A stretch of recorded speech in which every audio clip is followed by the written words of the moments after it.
தாத்தா, எனக்கு ஒரு டவுட்டு. பல வருஷத்துக்கு முன்னாடி வேகமா சுத்திட்டு இருந்த பூமி இப்போ நிலாவால மெதுவா சுத்திட்டு இருக்குன்னு சொல்றாங்க. அது மட்டும் இல்லாம கடல் அலைகளுக்கும் நிலாவுக்கும் ஏதோ சம்பந்தம் இருக்குன்னு, அதனாலதான் கடல் அலைகள் சில சமயம் வேகமாகவும் சில சமயம் குறைவாகவும் இருக்குன்னு சொல்றாங்களே தாத்தா, இதெல்லாம் உண்மையா? உண்மையாவே நிலாவுக்கும் பூமிக்கு ஏதாச்சும் சம்பந்தம் இருக்கா தாத்தா? சொல்றேன் பேராண்டி, கேட்டுக்கோ.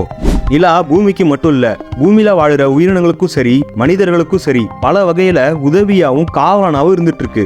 அதாவது கடல் அலைகளை கட்டுப்படுத்தியும் 23.5 டிகிரி சாய்ந்த நிலையில இருக்க பூமியோட ஸ்டெபிலிட்டியை ஸ்டேபிளா வச்சுக்கவும், எர்த் ரொட்டேஷனை ஸ்லோ பண்ணியும், விண்கற்கள் கிட்ட இருந்து பூமியை காப்பாத்தி வழிகாட்டியாவும் காவலனாவும் இருந்துட்டு இருக்க நிலாவோட அன்சங் ஹீரோ தான் இந்த வீடியோ. அப்படி பூமிக்கும் நிலாவுக்கும் என்ன சம்பந்தம், எப்படி நிலா பூமிக்கு இவ்வளவு விஷயங்களை செய்யுதுன்னு இந்த வீடியோல பார்ப்போம். நான் உங்க மிஸ்டர் ஹியூமன், இது தி மூன் அன்சங் ஹீரோ.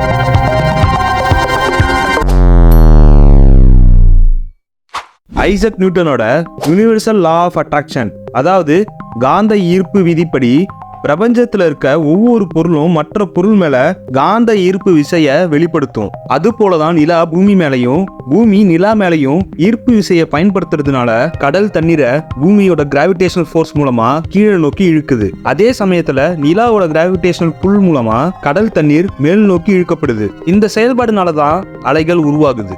அதே போல சூரியன், நிலா, பூமி மூணும் ஒரே நேர்கோட்டில் இருக்கும்போது, அதாவது அமாவாசை பௌர்ணமி நாட்கள்ல நிலாவோட ஈர்ப்பு விசை அதிகமா இருக்கும். அதனாலதான் அந்த சமயத்துல அலைகள் அதிகமாகவும் சில நேரம் லோவாகவும் இருக்கும்.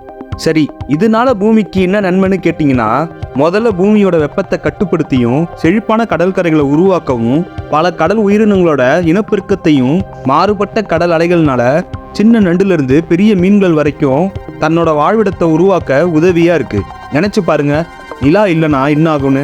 கடல் அலைகள் பலவீனமாகி கடல் வாழ் உயிரினங்கள் குறைவாகவும் பூமியோட வெப்பம் அதிகமாகி காலநிலை மாற்றம் அடைஞ்சி கடற்கரை வெறிச்சொடியும் கடல் மட்டம் அதிகமாகியும் பூமி உயிரினங்கள் வாழ தகுதியற்ற இடமா மாறிடும். அடுத்து பூமியை ஸ்பேஸ்ல இருந்து பார்த்தா 23.5 டிகிரி சாய்ந்து இருக்கிறத பார்க்க முடியும். அப்படி பூமி சாய்ந்து இருக்கிறதுனால தான் பூமியோட கிளைமேட், அதாவது பருவங்கள் உருவாக முக்கியமான காரணமா இருக்கு. ஆனா சாய்வு நிலையானதான்னு கேட்டா, நிலாவோட காந்த ஈர்ப்பு விசை பூமியோட சாய்வை நிலைப்படுத்தி அதே பொசிஷன்ல சுத்த வைக்குது. நிலா இல்லைன்னா பூமியோட சாய்வு அதிகமாகி அது பூமிக்கு மிகப்பெரிய பிரச்சனையை உண்டாக்கும். நினைச்சு பாருங்க, சூரியன் பூமியோட நார்த் போல ஃபேஸ் பண்ணி இருக்கும். நார்த் போல்ல தான் அதிக அளவுல ஐஸ் கட்டிகள் இருக்கு. அது எல்லாமே சூரியனோட வெப்பம் தாங்காம கரைஞ்சி பூமியோட ஈகோசிஸ்டத்தையே மாத்திடும். பல வருஷத்துக்கு முன்னாடி பூமியோட ரொட்டேஷன் அதிகமாகவும் ஒரு நாளைக்கு 6 மணி நேரம் தான் சுத்துச்சு.